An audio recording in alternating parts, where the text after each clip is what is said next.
Ang among bata ay nag-enjoy siya kaon sa iyang buto.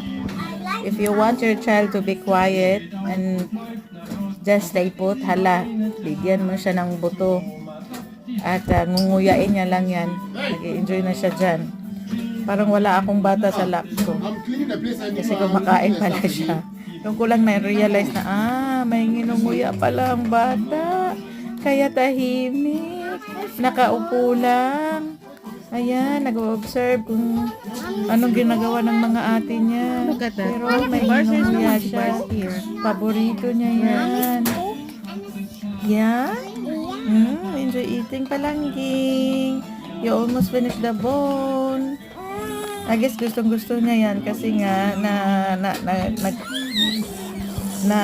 nadidiin yung ano niya, gums niya kasi nag-teething siya this time.